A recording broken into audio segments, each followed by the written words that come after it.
we are moving towards road estimate. And in road estimate, we start with artwork.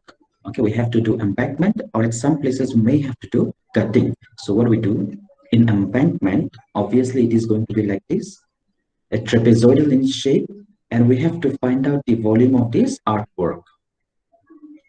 Now, at one location there may be cutting, and at one location there may be banking. And we have to remember that the ratio of this side slope is always mentioned in horizontal is to vertical, because we know already that the order of booking in estimation is length, breadth, and then height. So in that same way, here also we are mentioning the height at the end. That is why the vertical is at the end, horizontal is at the beginning. So S is to 1, is horizontal is to vertical. We have to remember that all the time. Now, if we have to find this area of this portion, obviously this is a trapezoidal. For our simplicity, what we can do, we can take one rectangular here. We can take one rectangle here easily and do triangles. That's what we will do. If we take triangles, this is height, this is h, obviously. And then what is this much portion? The ratio is S is to 1.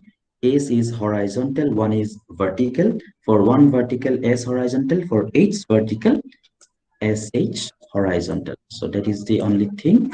Then we go on to find the formula. This is for the rectangular portion, and this is for the two triangular portion. 2 multiplied by the area of one triangle, half into base into height.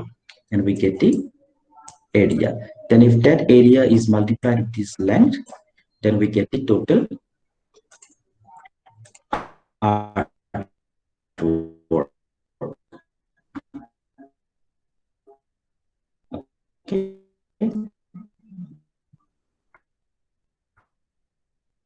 And lift is the vertical distance of your work. That's it. Lead is horizontal. Lift generally in estimation, in normal condition, the calculation lead will be 30 meter and lift will be 1.5 meter. Okay, the rates are also coming like that. If we are going more, then the rates are going to increase, obviously, because now you have to bring in material from a greater depth, and you have to higher depth. So obviously the rates of the work are going to increase. These things are fine. These three formulas we discussed. Oh no, sorry, we did not discuss. I just gave you. One is mid-sectional area method, where we will take the area in the middle of the section. Why? Because at one end, most probably the sectional area is higher, at one end is lower. Why? Because we are talking about a road where there will be a gradient along the road. Okay, we all know that we should maintain a longitudinal gradient. There is a minimum longitudinal gradient, 1:500, things like that, for the purpose of draining, even if there is no other obligations. So definitely at one end, the cross-sectional area is going to be slightly more, at other end it is going to be less, and it is going to decrease uniformly. It should decrease uniformly in the ultimate formation, in the ultimate embankment that we will be considering for construction. So we are considering that in the middle of that portion, we will have the average value. So therefore, we are considering the mid-section area, multiplying it by length, and we are finding out what is going to be the total quantity on average. And then in mean sectional area, what we do, at one end we find out the area, at the other end we find out the area, then we take the mean of that area multiplied by the length. Then we have another formula, Prism model formula. We have to remember this formula. A1 is the area at one end, A2 is the area at the other end, and AM is the median. So these were the formulas, and after that, these were the formula to find out the volume. Okay, trapezoidal method. We know this formula from surveying. In surveying, we have discussed this formula, I guess. So these two formula we have to remember. Okay, in the trapezoidal formula, it's any number can be there, but in prismoidal formula, it is necessary to have an odd number of sectional area. Okay, if there is an even number, the end strip should be treated separately. Okay, the others are calculated separately, and the end is going to be calculated separately if there are even numbers, and we are using this formula. Okay, so just go back and see the formula. I have not discussed about any derivation here because that is not required. We already did those derivation kind of stuff in earlier semester. Still, if you have to know, please tell me. I'll come up with that also. Then this was one a simple formula, simple numerical. Please try this one. Okay, now we go to another numerical. Okay, now in this numerical,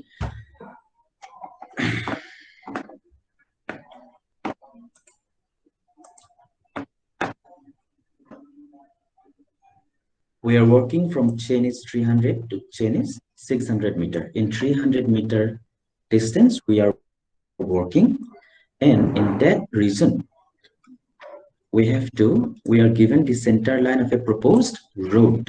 Okay, what we are given? We are given the formation level. Formation level is that level where we will have our road. Okay, the formation level of the RL of the formation level is given at different changes. This is the RL at different changes level. So it's like this. This is the diagram for it. This is the natural ground profile is like this. And finally, we want our road like this. Okay. Maybe the drawing is exaggerated, but this is for our understanding. Then the width, formation width of the road is given. Side slopes are given. It is written here horizontal is to vertical. Even if it is not written horizontal is to vertical, we have to know that it is horizontal is to vertical. Length of the chain is given, and the rates are given that we have to use at the end after finding out the quantity of the materials. Now, a different chain is 300 meter, 330 meter, 360 meter like this. RL of the ground level is given. RL of the ground level is given.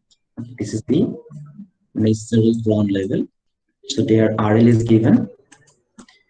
And at this level, what is the formation level? What we want ultimately, the RL of the road, that is the formation level, that is given. Now we have to find out from this, what is the difference between this and this, right?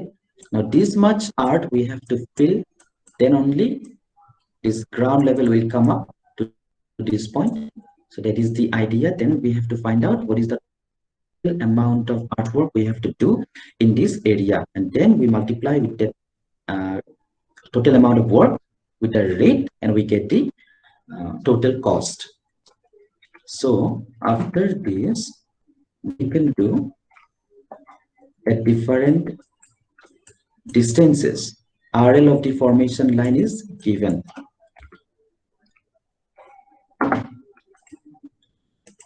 Okay, this one is given, and then these ratios are given.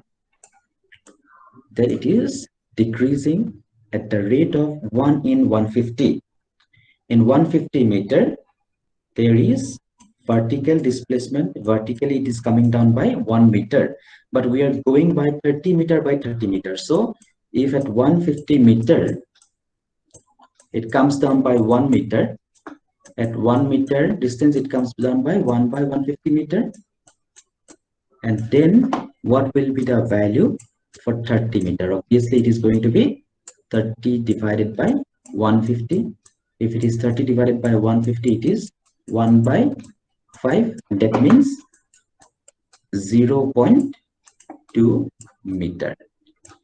So at this point, if it is 107 meter, if we come 30 meter in the horizontal direction, the vertically it should come down by 106.80 meter. Another 0.2 meter minus, another 0.2 meter minus, another 0.2 meter minus. So that way we have to come down to find out the RL of the formation line. Then it is said that after this distance, What will be the distance? This is 300 meter at the beginning, 330, 360, 390, and 420. So after 420 meter, the gradient changes. This is the longitudinal gradient along the road that changes to 1 in 100. So now if it is 1 in 100, if we go 100 meter in the longitudinal direction, it comes down by 1 meter.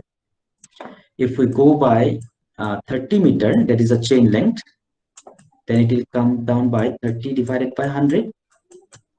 And that means how much? 0.3 meter. So next, what will happen? Whatever the value was here, from this value, we have to subtract 0.3 meter to find out the value here. Again, 0.3 meter to find out the value here. Again, 0.3 meter to find out the value here. So this way, we have to find the formation line RL. And then we already know the ground level RL that we have found from our survey work.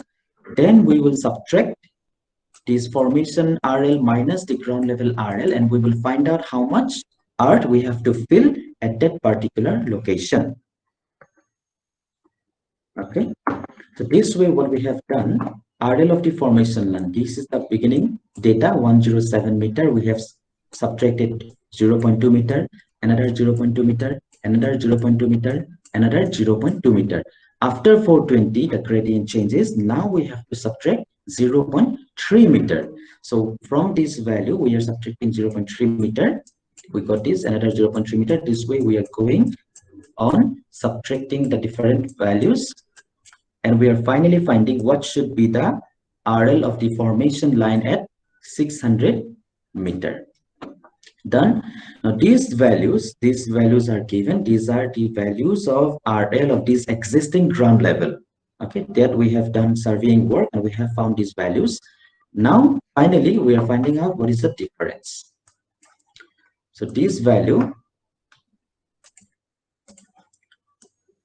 is the formation line RL, and this is the existing ground level RL. So this minus this minus this, the difference. So that way we are finding out all the differences. Then finally we have to prepare one table. We have to do it in a tabular form.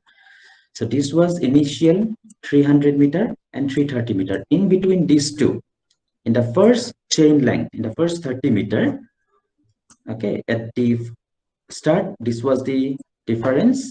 At the end, this is the difference. Now, what is the mean of these two? This is the mean value. And what is the B into H? That is the area of this rectangular portion.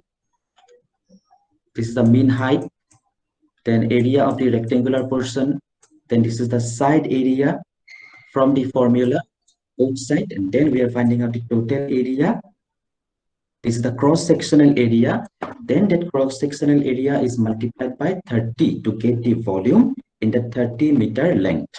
Okay, in this 30 meter length.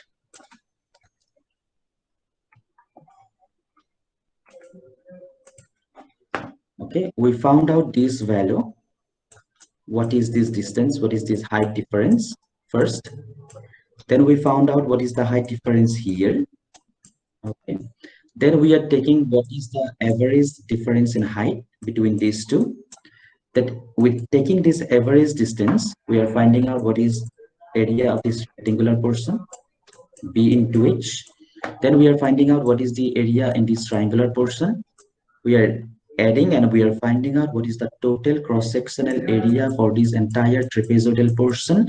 Then that cross-sectional area is multiplied by the length to get this entire volume of artwork. That is the idea. So this way we have to go on doing for every 30 meter. For every 30 meter, we have to go on doing this similar way, and then finally we will add the values to get the total result.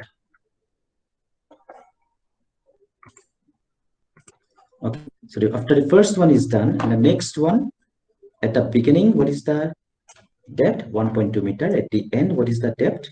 What is the average or mean depth? This is the value.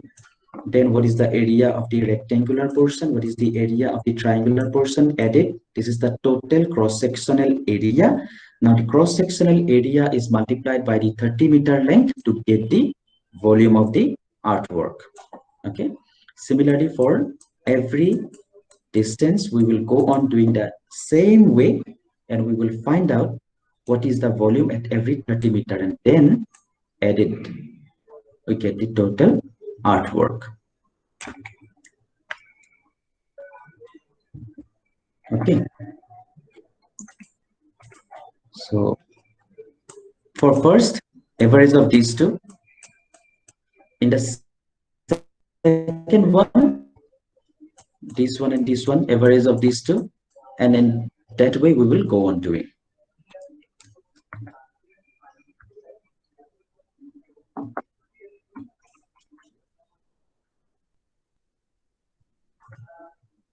Then in this question, we are asked to find out the cost for turfing. Turfing is done in this side slope. Turfing will mean application of some special type of grass, so that this grass is holding the soil properly with its roots, and there will be no erosion. So that is turfing. So this portion, at the sloping portion of the embankment, we will do turfing. To do turfing, we have to find out what is this area, right? What is this area over which we will do turfing? So to find out that,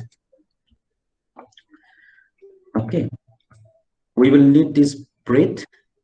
This breadth, the road is like this, embankment is like this. We want to find out what is this area to do turfing.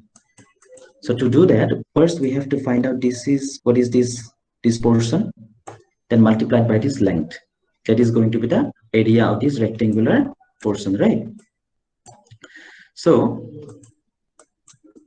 this is h and this is sh. So if we do Pythagoras theorem, sh square plus h square root over of these two, and then we get this value, right? S square h square plus h square we are taking common and out of the root, so it becomes h. Inside the root, what will be left? Root over s square plus 1. So this is what? This is this much.